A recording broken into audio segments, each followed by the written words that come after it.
సూర్యాపేట జిల్లా నీటిపారుదల శాఖ పర్యవేక్షణ అధికారిని కలిశారు రైతులు. మోతే, చివెంల, నడిగూడెం, మునగాల మండలాల్లో ఎస్ఆర్ఎస్పీ కాల్వలతో సాగునీరు విడుదల చేయాలని డిమాండ్ చేశారు. యాసంగి పంటలకి విడతల వారీగా నీళ్లు విడుదల చేస్తామన్న మంత్రి ఉత్తమ్ మాట నిలబెట్టుకోవాలన్నారు. బోర్లు, చెరువులతో వరి నాట్లు వేసుకున్నామని, ఇప్పుడు భూగర్భ జలాలు పడిపోవడంతో పంటలు ఎండిపోతున్నాయని చెప్పారు. ఎస్ఆర్ఎస్పీ కాలువలతో వెంటనే సాగునీటిని విడుదల చేసి ఆదుకోవాలని కోరారు రైతులు.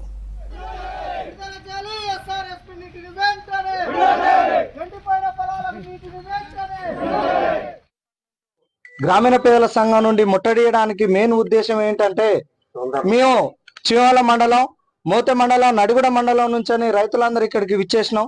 ఇక్కడికి రావడానికి మెయిన్ కారణం ఏంటంటే, ఎస్ఆర్ఎస్పి కాలువను నమ్ముకొని కనీసం ఒక 10,000 నుండి 50,000 ఎకరాల వరకు పంట వేయడం జరిగింది.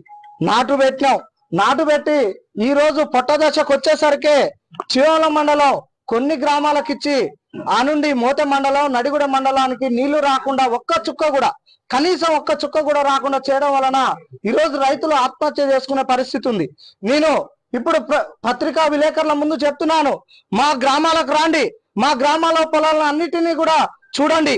ఎస్ఆర్ఎస్పి అధికారులకు మా గ్రామీణ పేదల సంఘం నుంచి ఒకటే డిమాండ్ చేస్తున్నాం, ఎస్ఆర్ఎస్పి చివెంల, మోతే, నడిగూడ మండలాలకు ఇచ్చి రైతులను ఆదుకోండి. దయచేసి కనీసం మీరు నీళ్ళు ఇవ్వలేకపోతే చెరువులైనా నింపినా కూడా ఆ రైతులు కనీసం బతికే అటువంటి చివరి మెతుకులు తినేటువంటి అవకాశం ఉంది.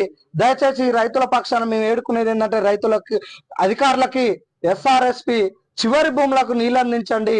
రైతు సోదరుల తరపున ప్రభుత్వానికి, ప్రభుత్వ అధికారులకు విజ్ఞప్తి చేసేది ఏమిటంటే, గత సంవత్సరం ఎస్ఆర్ఎస్పి నీళ్లు ఇస్తానంటే రైతులు పంటలు వేసుకొని తీర నాట్లు పెట్టి పొట్టలకు వచ్చే దశలో నీళ్లు పూర్తిగా కంప్లీట్ గా బంద్ చేయటం వల్ల రైతుల పంటలు ఎండిపోయి లక్షలాది రూపాయలు నష్టపోయారు.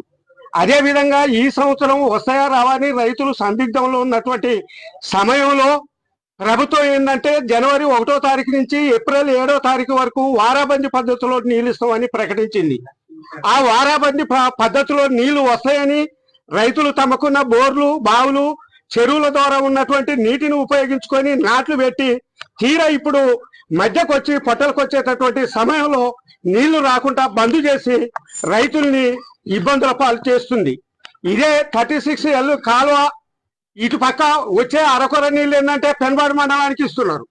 మిగతా చివల మండలం, మోతే మండలం పక్క పెడితే అసలు చివల మండలం అంచుకు కూడా తాకలేదు. మరి చివల, మోతే 2 మండలాలు కరువుతోటి రైతాంగం విలువలాడుతుంటే కనీసం ప్రభుత్వం కానీ, ప్రభుత్వ అధికారులు కానీ పట్టించుకునేటువంటి పరిస్థితి లేదు. దానివల్ల ఏంటంటే రైతాంగం తీవ్రంగా నష్టపోయే